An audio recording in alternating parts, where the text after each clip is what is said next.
네, 중부지방의 체감 온도가 영하 20도 안팎까지 떨어지면서 전국에 한파특보가 발령돼 있습니다. 강원 산간 지역은 체감 기온 영하 35도 아래를 기록했고 서울 기온도 내내 영하권에 머물면서 러시아 모스크바보다도 훨씬 춥다라고 하는데요. K클라이밋 방기성 대표 연결해서 한파 현황 전망 자세히 알아보겠습니다. 대표님 나와 계시죠? 네, 안녕하세요. 네, 안녕하십니까. 자, 오늘 저도 출근하는데 상당히 좀 추웠는데 아침에 서울 기온이 영하 11.6도, 체감 온도가 영하 18도. 그야말로 냉동고 안에 들어온 것 같은 맹추입니다. 지금 말하기로는 러시아 모스크바보다 서울이 더 춥다라고 하는데 그 이유가 좀 어디에 있습니까? 일단 강력한 시베리아 고기압이 우리나라로 확정해 왔기 때문입니다. 그러니까 지상뿐만 아니라 상층까지 매우 강한 한기가 남아있는데요. 5.5km 서울 상공 기온이 영하 35도이고요. 1.5km 상공의 기온이 영하 19도까지 급격히 떨어졌습니다. 또 지상에서도 몽골 쪽에서 1036헥토파스칼의 강한 시베리아 고기압이 한반도로 확정해 내려오면서 아주 매우 차갑고 건조한 공기를 끌고 내려왔기 때문이죠. 예. 자, 지금 이런 한파가 너무 이렇게 갑작스럽게 찾아온다라는 느낌이 좀 상당히 잦은데 그 이유도 좀 있을까요? 이번 같은 경우는 이제 상당히 그 강한 시베리아 고기압이 내려왔기 때문인데요. 일단 이 시베리아 고기압은 이제 겨울철 시베리아나 몽골 지역의 광대한 대륙 지표면이 복사냉각에 의해서 굉장히 쉽게 되지 않습니까? 예. 그렇게 되면 그로 인해서 이제 지표면의 공기 밀도가 커지게 되고 하강기류가 발생하면서 지상에 고기압이 강하게 발달합니다. 또 이제 좀 시베리아 쪽에 눈이 많이 덮였는데 눈이 덮인 쪽은 알베도가 증가하죠, 반사율이. 그러면서 열을 빨리 우주로 방출하기 때문에 지표면의 냉각이 가속화됩니다. 그러면 이 고기압, 시베리아 고기압은 지표면이 냉각될수록 더 강하게 발달하기 때문에 지금 굉장히 강하게 발달했거든요. 예. 이러한 고기압이 이제 대기 상층의 역학적 요인들에 의해서 남하를 했는데 최근에 보면 이제 이 북극 진동이 음해 이상으로 돌아서고 있어요. 이렇게 음해 이상을 돌아설 때 북극 주변을 돌던 찬 공기가 중위도 지방으로 내려오기가 쉬워져요. 또 북극 바다 빙하가 지금 많이 녹아 있습니다. 이럴 경우도 시베리아 고기압이 강하게 발달하거든요. 이러한 조건들이 예. 이번에 이제 복합적으로 작용을 하면서 아주 강한 그런 고기압이 우리나라로 내려온 것이죠. 예. 자, 기상청에서 지금 일부 지역에는 한파 경보 그리고 전국 대부분 지역에 한파 주의보를 발령한 상황인데 한파 특보가 어떤 상황에서 내려지는 겁니까? 한파특보에는 이제 한파경보, 한파주의보가 있습니다. 예. 한파주의보 같은 경우는 이제 10월에서 4월 사이의 기간 중에 아침 최저 기온이 전날보다 10도 이상 하강하면서 3도 이하, 또 평년가보다 3도 이상 낮을 것으로 예상될 때 내리고, 두 번째 조건이 이번에 해당된 것이죠. 예. 아침 최저 기온이 영하 12도 이하가 이틀 이상 지속될 것으로 예상될 때 주의보가 발령이 되고요. 한파경보 같은 경우는 아침 최저 기온이 영하 15도 이하가 이틀 이상 지속될 것으로 예상될 때 발령을 합니다. 예. 자, 이틀 이상. 그러면 당분간 이런 강추위가 이어진다 이렇게 봐도 되는 겁니까? 오래 가지는 않습니다.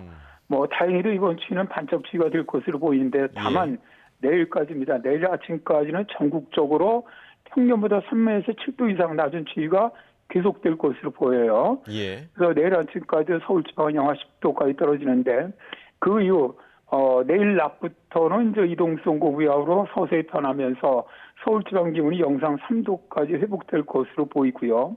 일요일인 28일은 평년보다 따뜻한 날씨가 될 것으로 보입니다. 예. 자, 그리고 올겨울 첫 동파 경계 단계를 서울시가 오늘 오전부터 발령을 했거든요. 이 수도관 동파는 왜 발생하게 되는 겁니까? 이게 이제 포근한 날씨 뒤에 찾아오는 이제 영하 5도 이하 이런 추위가 이틀 이상 지속될 경우 동파 발생 가능성이 급격히 높아집니다. 예. 이제 영하로 내려가게 되면 수도권에 문이 얼게 되겠죠. 그러면 부피가 약 한 9% 팽창을 하는데 팽창된 얼음이 수도관 내에서 압력을 가하면서 수도관의 파손을 유발하게 되는 것이죠. 예. 수도관 동파의 주요 원인으로는 일단 보온립이죠. 계량기함에 뚜껑이 파손되었거나 혹은 헌옷 등 이런 그 자재를 넣었을 때 젖은 걸 넣으면은 거의 보온이 안 돼요. 예. 이런 경우 혹은 장기간 집을 비우거나 수도를 사용하지 않을 경우 배관 내에 물이 고여 있다가 얼어붙게 되고요. 특히 이제 대개 이 동파가 일어나는 게 새벽인데 새벽 시간에는 물 사용이 거의 없지 않습니까? 예, 예. 그러다 보니까 배관 속에 물이 가장 차가워지면서 동파 위험이 커지게 되는 것이죠. 그러면 이 동파 예방을 위해서는 보온이 가장 중요한 겁니까? 그렇죠. 먼저 수도 계량기 안에 헌옷이라든가 스티로폼 이런 거를 좀 채워주고요. 예. 뚜껑을 닫은 후에 비닐 등으로 좀 덮어주면은 외부의 찬 공기를 막을 수가 있고요. 이제 아파트 같은 경우는 복도식 아파트 같은 경우는 특별히 이 보온에 굉장히 신경을 써줘야 합니다. 그리고 이제 장시간 외출할 때도 보일러 전원을 끄지 마시고 외출이나 취침 모드로 설정을 해서 동결 방지 기능이 작동하게 해주는 것이 좋고요. 예. 또 수도 계량기나 보일러실 분배기 밸브를 잠시 열어서 물이 흐르게 하면은 동파 방지에 아주 효과적입니다. 예. 그리고 수도관 외부는 헌옷이나 스티로폼 등 보온재로 감싸주시고요. 물을 사용하지 않는다면 수도 꼭지를 완전히 잠그되 추운 날에는 조금씩 틀어주는 것이 좋습니다. 그래서 동파를 막아줄 수가 있습니다. 예. 자, 지금 뭐 서해안 지역에는 눈이 내리는 지역도 있다고 하는데 제주 산간 또 전남 지역에 대설주의보가 발령돼 있는데 이렇게 서해안이나 제주 쪽에 내리는 간헐적인 강설 그 이유가 좀 어디에 있을까요?